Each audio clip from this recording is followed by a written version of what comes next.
Moving to Live is a podcast about movement and exercise. We bring you interviews with professionals in the movement and exercise field.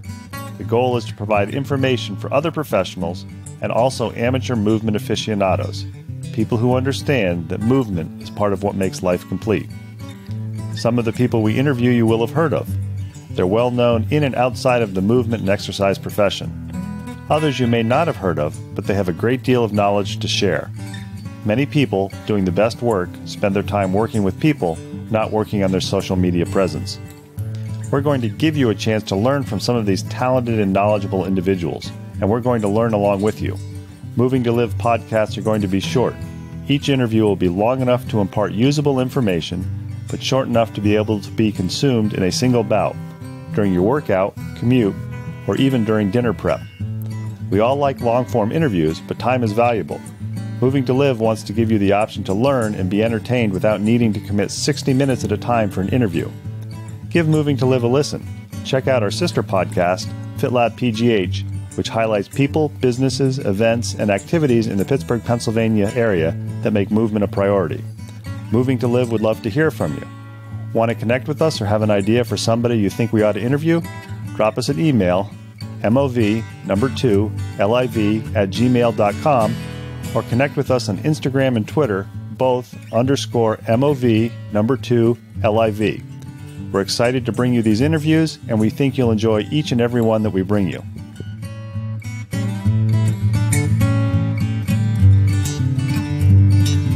Moving to Live is back with another podcast episode. We have part 2 of our interview with Dr. Stacy Sims. This is a little different from most Moving to Lives because we were in the middle of interviewing Dr. Sims in our last episode. We just finished part of the interview, and there was a massive power outage in her section of New Zealand. And for a minute, I thought I had said something had irritated her until I got an email a few hours later saying, hey, we lost power. We need to finish this up. So we're going back with Dr. Sims, who is at the University of Waikato. I hope I pronounced that correctly. Waikato. Close enough. And she is a senior research fellow, as you heard in the first part. She is an American who has been back to New Zealand a couple of times, who has an interesting path where she started in academia, went into the private sector, now is back in academia. And I think what especially makes her most interesting as an academic is the fact that she has started in environmental physiology and nutrition and kind of kept her foot in that, but really emphasized looking at helping female athletes. So Dr. Sims, I want to thank you for talking to us a second time, and hopefully there'll be no power surges or power outages this time. Yeah, no predicted storms until tomorrow. So I think we're on a safe path. So I had a little bit more time after losing contact with you last time to do a little more research. And would I be correct in saying that originally you started out with an area of interest more in environmental because of your activity as a triathlete and a runner and curiosity about that and how it could affect your performance? I started I started altitude, but I figured as I did more and more interesting research into what was available with altitude, I'd probably still be doing my PhD, 20 years later. But I started looking at the contrast between heat and altitude, and you can perturb the body and responses and get really good blood volume adaptations with heat and dehydration, which can benefit at altitude. So I started looking more and more into heat adaptation, and then got into sex differences that way too. It all came down to, performance benefits.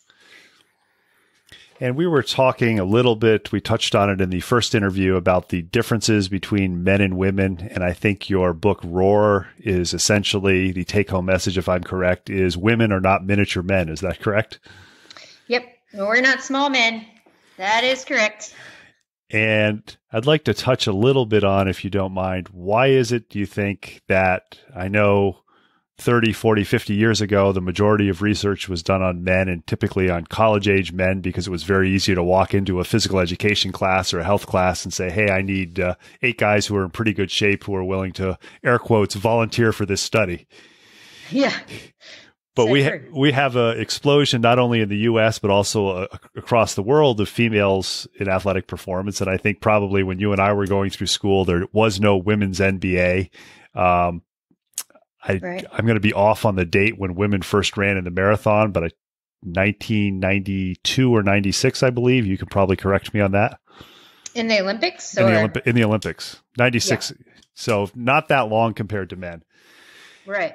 And why do you think that there are so few people doing the research on female athletes, and specifically on identifying differences in female athletes versus male athletes, since there are now growing careers for coaches and trainers for female athletes? I think there's quite a few different factors coming into play. For the most part, it started as, women weren't involved in elite performance or elite sport. And then, going and finding the 8 to 10 college-age men was relatively easy. And designing a study when you didn't have hormone perturbations in it was easy. Funding comes into play. You have a very small amount of funding in sports science research. So you want to try to do as much as possible with the minimum amount of money. And then people are just like, well, men and women are pretty similar, so we'll just generalize. And there wasn't really a big push. But then as women started getting more and more involved in sport, and you have Title IX that comes into play, and then you start seeing differences in performances and women really wanting to get that extra 2%, you had to really start pushing through the taboo of saying the word period and having that conversation with coaches, which is still difficult. I mean, it's not very often that you have a coach who takes on an athlete and some of the first things he talks about is your menstrual cycle. Like, a lot of women don't talk about it, or they talk about it with their teammates, but they don't talk about it with their coach.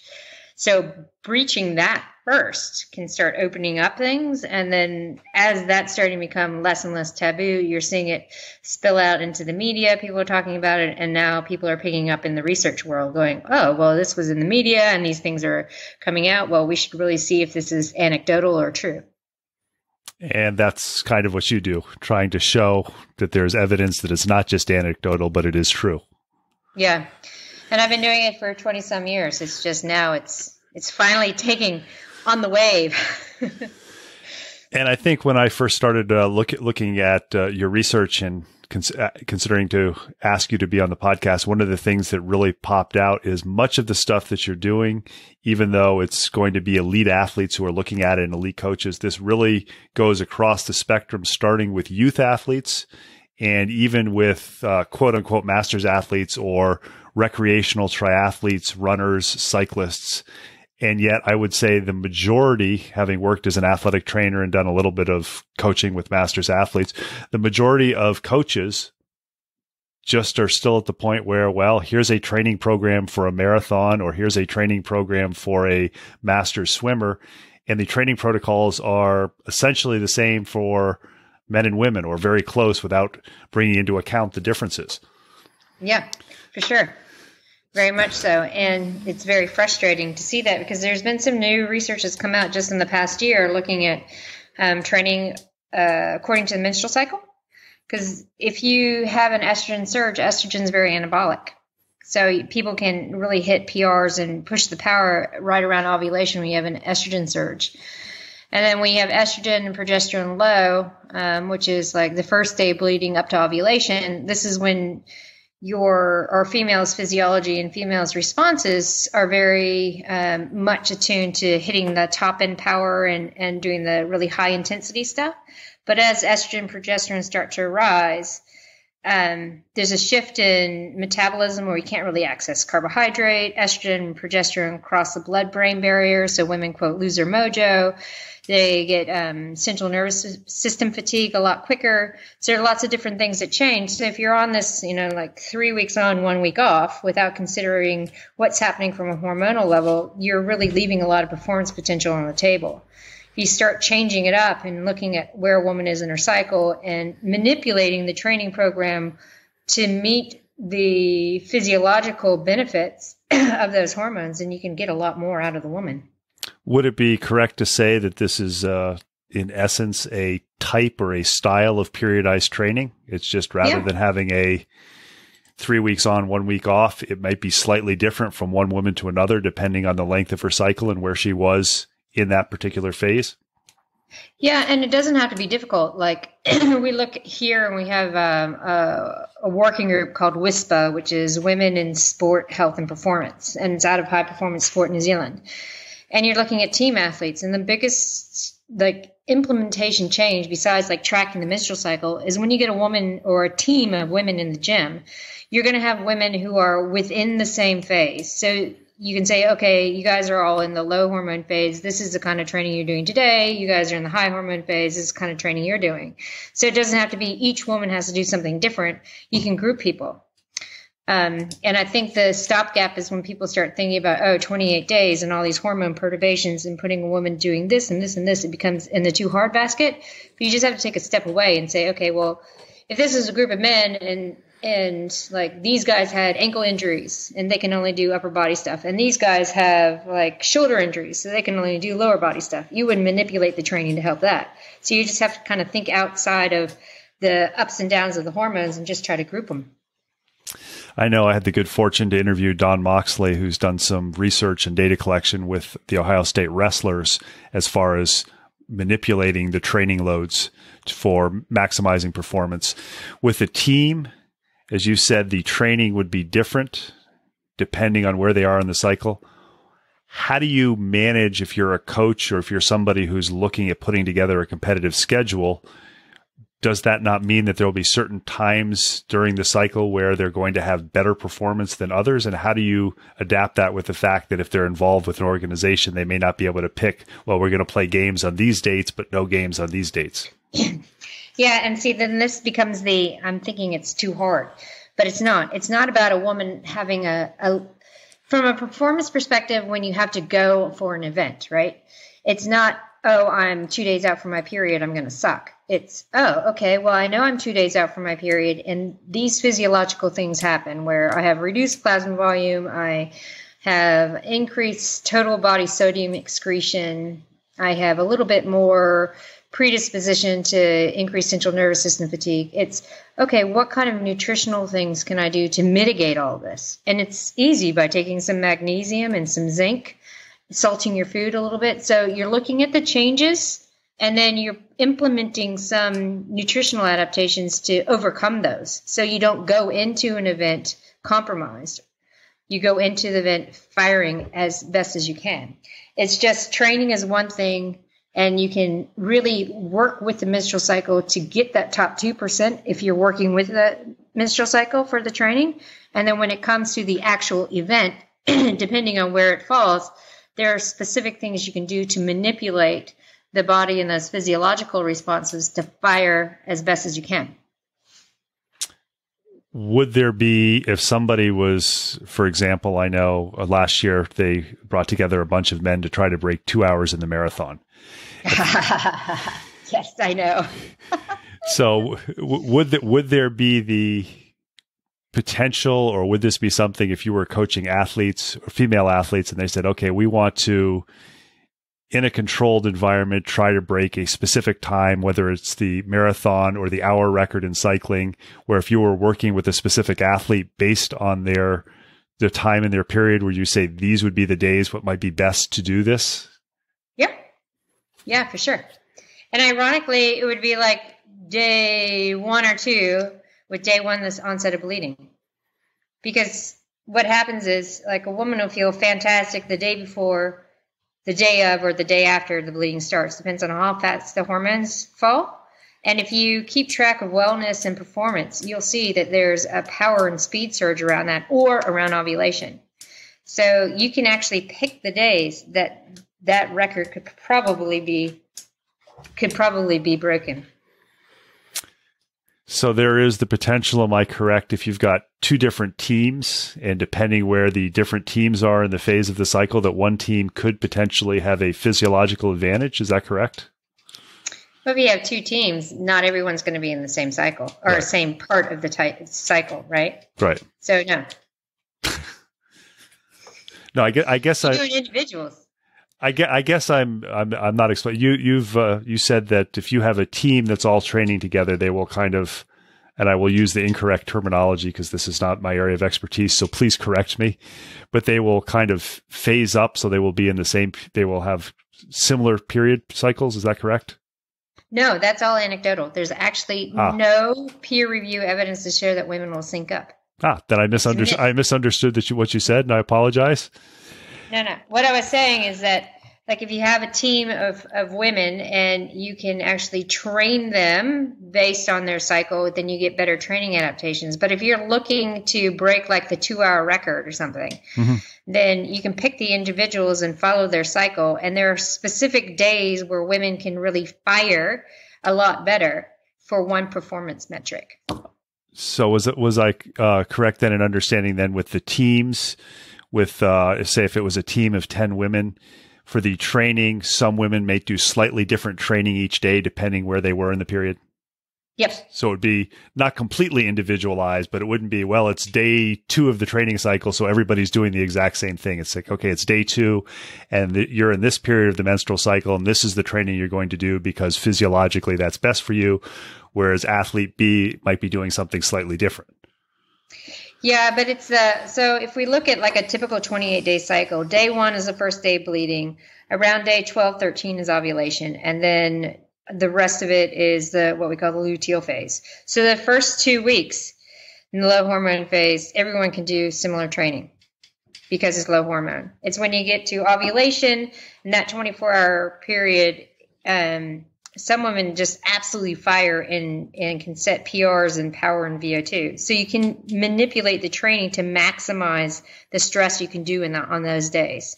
And then as those hormones start to rise in the luteal phase, it's really the last 5 to 7 days before the period starts where you have to do some nutritional interventions if everyone's going to do that high intensity stuff, or change the training so that women who are in that phase are doing more tempo and moderate to low intense stuff. You had mentioned a few minutes ago, and I said, why are people not taking advantage of this knowledge? And you said, it's too hard. So I guess to follow up on that question, from what you're describing, it's somewhat familiar or not very familiar, but if you understand physiology and do a little work, it doesn't sound very, very difficult. And my question would be, if the goal is to improve performance for a coach and they want to maximize the performance of their team or their individual, even if it's hard, why wouldn't they do that? I mean, you as a former cyclist know training for cycling is very, very hard, but you do it anyways. Right. Exactly. I mean, like, you have coaches now, you have online platforms and all these coaches are competing, or you have face-to-face on boots on the ground type coaches. So there's a whole plethora of different types of coaching modalities out there. And everyone is trying to read the latest research to figure out how they can best manipulate the systems to get the best out of their athletes. And I'm like, you guys are missing this huge amount of information that's right there that you get the best out of your female athlete. Because you're just looking at, how do I improve functional threshold power? What kind of supplements do I take to improve recovery? It's like, you guys are getting into the weeds. Let's get out of the weeds and look at the big picture. Like, if you want to learn something really basic called female physiology, and then manipulate your microcycles around the menstrual cycle and just see how much better your female athlete comes out. You will have better adaptations, less injury, less overtraining syndrome, probably get them out of low energy availability. If they're fueling right and they're training right, they're going to recover better, and the metrics are just going to just keep going up and up and up and up. So if you're working with elite level athletes, or you happen to be in a facility where the coaches are forward thinking and have good integration with nutrition and athletic training or physiotherapy, maybe you see this. But how can somebody who's maybe listening to this and maybe they're coaching a high school soccer team, and we all know that if it's a male coach coaching a female athlete, especially if they're a minor, there are potential issues with the discussion and people saying that. What can they do to kind of maximize their potential, even though they may not be able to do it as much as somebody who's working with elite athletes who are saying, look, let's figure this out and maximize our training? Because, for example, many high school athletes are not going to be following or age group athletes are not going to be following a periodized training program if they're playing high school soccer or select team soccer or basketball. No, they're not. And we have this discussion with youth development athletes here and their parents and coaches. The number one thing they could do is get the female athlete to track their own menstrual cycle. And what I mean by that is writing down how they feel, what their performance is, because you'll start to see patterns, right? Over the course of 3 cycles, these apparent patterns will come right out. And once the athlete becomes very self-aware of what these patterns are, then they can have that conversation with their coach going, well, I know I'm going to be really flat today, or, I'm not going to be able to hit these intensities today. And it doesn't have to be that in-depth conversation saying, oh, I'm ovulating today, so I know that. It can just be like, well, I've been tracking, and over the course of these, I've found these patterns, and I know this is going to happen. So when you have those easier, not so specific conversations, and it's coming from the female athlete, or even if the young female athlete is telling her parents, then, the parents might be able to say something to the coach. So it doesn't have to be so difficult to talk about if you give the athlete the tool to track. And there's something like Fitter Woman app, FITR Woman, and it's based on female athletes, and they're able to go in and put in what their training is, how they felt, what the intensity is, that kind of stuff, and give you a really good opportunity to track your training and wellness versus your cycle. Would you say with your experience and your expertise, this should start as soon as the athlete starts menstruating, or is it something that they should start when they start to get at a certain level of competition? This is where sitting next to my sociocultural colleagues and how they all talk about female athletes in sport becoming very self-aware. And like as a young 13 or 14-year-old who starts her period and it's all a big thing, it's like instead of being shush taboo about it, if you give them the opportunity to understand what's going on and track it and really be able to figure out what's going on, it is kind of empowering across the board, not just for sport, but for other things too. So I'm going to put the transdisciplinary hat on and say, as soon as they start, their period, then give them the opportunity to track, and it's their own metric. It's not the mom saying, hey, do you need me to go buy you some tampons? It's more like the female athlete is understanding what's going on and seeing these changes and giving them the objective tools to understand what's going on. So it doesn't become an unnatural or weird thing. It's just, this is part of my tracking of my training. Just like, hey, I need a new pair of running shoes because I've got X or Y number of miles on them. Exactly. Or, hey, look, training peak. I have to put in my sleep hours, and I have to put in my, my work hours and that kind of stuff. It just becomes part of it. I know one of the questions that I ask everybody for both podcasts that I do is, what's your number one self-recovery technique? And it's interesting with Moving to Live, where most of you are professionals in the field.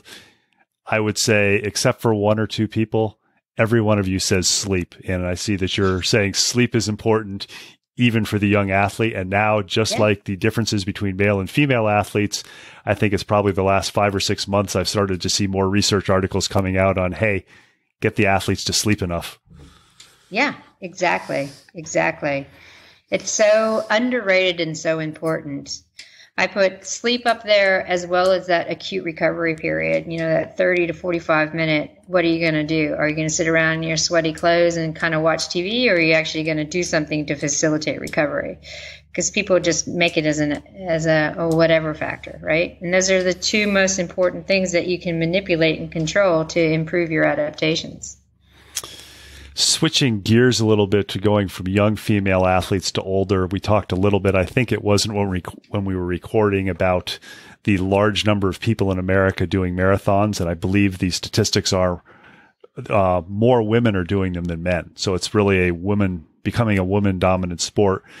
We also talked about the fact that many of them are not doing it competitively. It's kind of a completion activity, but there's still, to put in the mileage to be able to complete a marathon in 5.5 or 6 hours is still a significant amount of stress on somebody's body, especially if they're not an athlete. Well, that doesn't sound right. Especially if they're not somebody who is used to doing that sort of activity. It's kind of, they have, okay, I want to finish a marathon. It's my list. So to switch gears from the young athlete to the, I don't want to say middle age, but somebody who's out of college, but has mature. Well, one way or the other, I'm putting my foot in the mouth. what do you say to them? Because some of them are getting their information from the lay literature, and we'll talk about your book in a minute, which was written for this sort of person. Would you say to them, buy my book and read my book? Or would there be simple take-home points such as you had for teenage or adolescent athletes?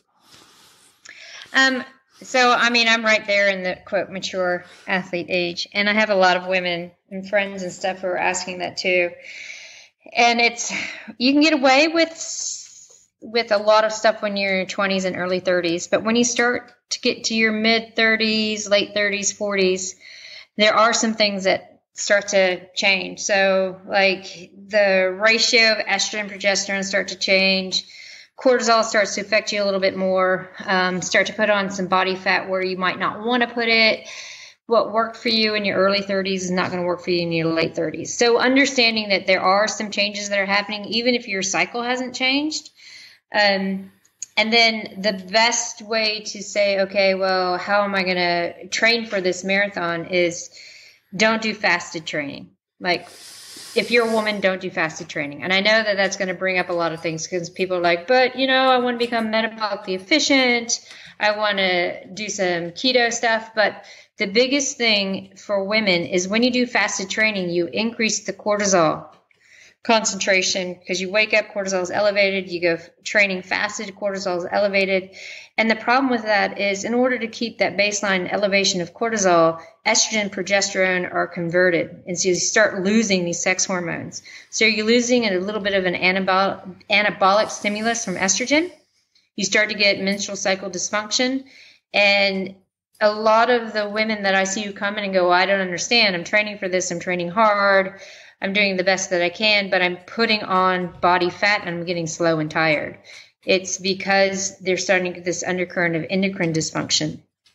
So biggest things is like just a small amount of food to bring your blood sugar up, maybe 100 calories of carbohydrate and protein, right? So that you dampen that cortisol response and then you can go out and get really good training metrics. And again, this is the recovery. It's like we're all busy. And it's like, I got to get up at 5:30, get my run in, come home, the kids are awake, got to do something for the kids. But the first thing you step in the door is get a little bit of recovery, part of your breakfast before you start taking care of the kids. And I know it's hard. I have a daughter who's 5.5 and is crazy town when you wake up in the morning, but put your recovery first in order to get those adaptations. Somebody's listening to this, and what you alluded mentioned a few minutes ago, there are all kinds of coaches out there who are coaching in all kinds of venues. And I'm sure we could devote an entire episode to talking about what's proper training for a coach, but that's really not what we're here for. Somebody maybe hires a coach because they give a training plan, because there's a lot of people who just don't have the background to design a training plan to run a marathon or to complete a triathlon or to do a trail run. And the coach doesn't mention any of this. They don't mention. So this is somebody, if they're listening and they're reasonably well educated because they're listening to Moving to Live and they're recognizing, hey, this isn't working for me. Maybe I'm putting on a little body fat, or I just don't do well on this fasted exercise bout that my coach tells me I need to do every morning. Is the next step for them to pick up your book that you published last year? Yeah, or I've written a lot of columns and stuff as well. So like for women's health and shape and runner's world and stuff, there's lots of information out there. Of course, I'll say buy the book because, the marketing people want me to say that, but there's lots of really good articles and blogs and stuff that I'm associated with that will bring up this. I've done some other podcasts for some endurance spaces, so they can find that information too. But the biggest thing too is like they'll go on to Runner's World or Triathlete and they'll download a training program that's just so generic. Please don't do that. Ironman in 12 weeks. Yeah, please don't do that. Invest some time to find someone who's going to work with you because every body is different. So if you have a coach that you can interact with, it doesn't have to be super expensive, but invest the time and the money if you're going to do an event. to get you to the other side healthy and able to perform. That's probably the best advice I've ever heard. I know when I did my first Ironman, as a doctoral student, I actually hired a coach. So I wouldn't have to think about it. And I think as a graduate student, I think I hired him for 3 months. He said, that's all you need me for. Just be ready to do this amount of training for a 12-week block period.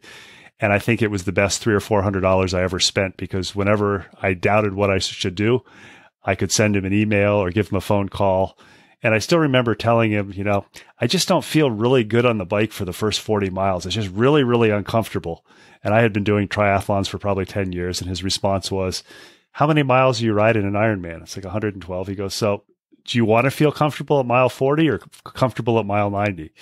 And it was kind of, the light went on. It's like, oh, yeah, I guess it really is hard to coach yourself. It helps to have somebody as a sounding board to tell you you're not special, you're not unique, you're just like everybody else. Yeah. I mean, I know too much to coach myself. So I'm going to go do this crazy world championship race on the Gold Coast in September, and I have a coach, right? Just invest a little bit of time just so that it takes away that doubt and that all those things. It's like a little bit of time and money for someone else to guide you is just one of the smartest things you could do as an athlete. And I'm not saying high performance athlete. I'm like, if you have a goal and a motivation and you're moving, you're an athlete. It's your performance potential. Don't screw it up.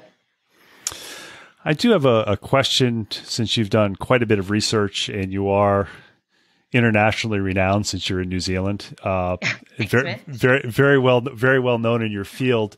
And I know many physiologists who are well known and have a specialty in research, publish in the research journals where maybe 50 or 100 people read the article, but you go to a conference and it's kind of like, oh, that's Dr. Sims. She's a research expert in women's physiology. And you've made the conscious choice, I've noticed since you've written a couple articles in the early 2000s for the SCJ, you've made a conscious choice to do that, but also go outside and give it to the general public. Yeah. What made you do that, or why are you doing something that in a good way, I think, is atypical from many physiologists and researchers? Yeah, and it's kind of biting me in the ass right now, because in New Zealand you have this thing that's called PBRF, performance-based research funding, where the government will allocate certain funds depending on the university's grade of staff. So if you have a lot of scientific high-impact journal publications, then you're going to have a higher grade. And right now I'm like, hey, look at that. I have a lot of layperson things and a lot of conferences and stuff, but they don't boost my grade that much. But you know what? I don't really care.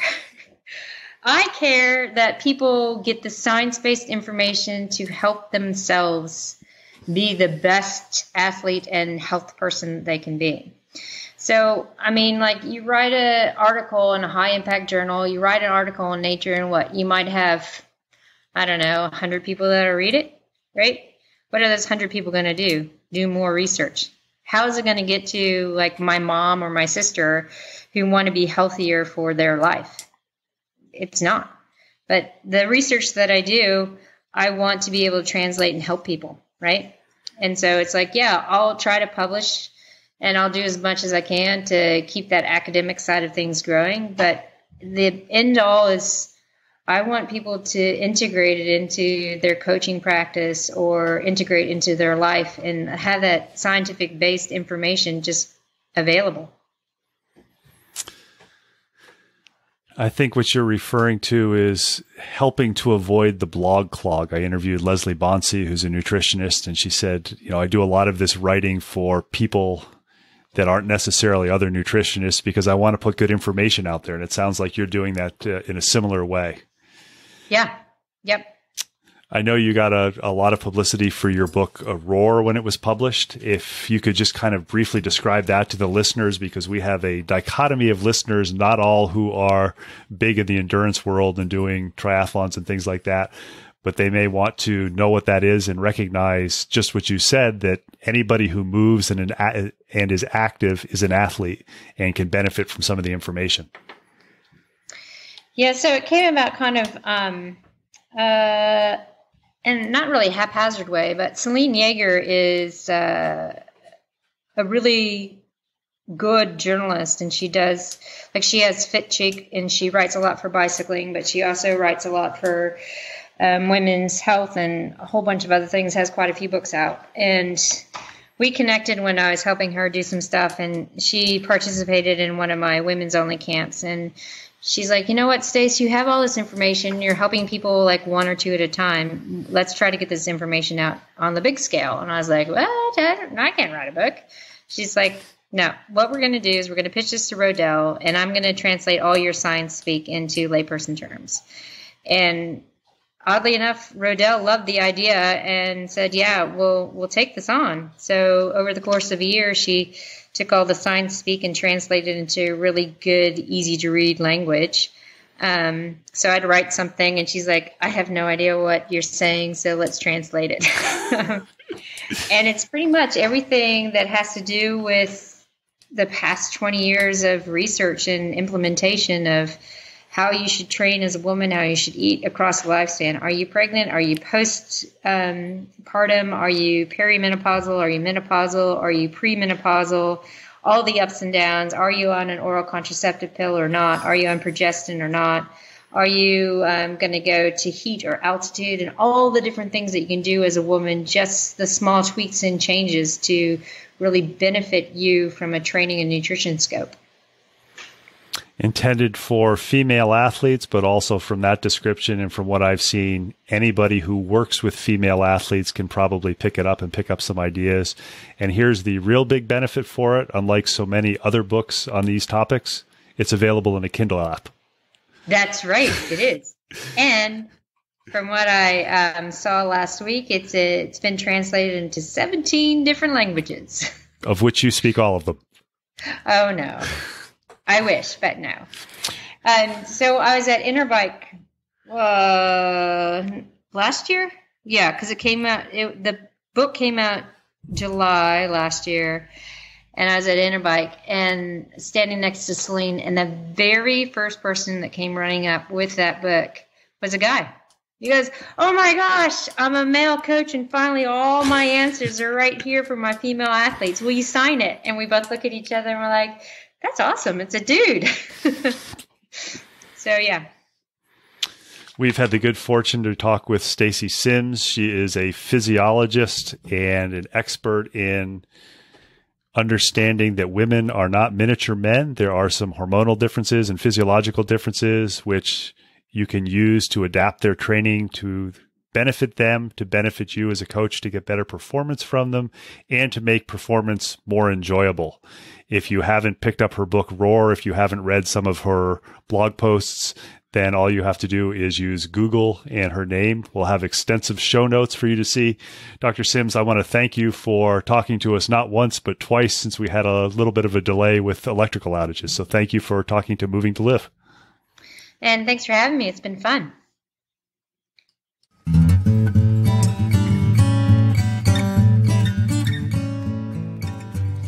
Thanks for listening to the latest episode of Moving to Live. Make sure you check out the show notes for contact information for our latest guest, as well as links about all the things we talked about. Intro and exit music is Traveling Light by Jason Shaw. You can subscribe to Moving to Live on Stitcher, Apple Podcasts, and Google Play, and be notified about new episode releases.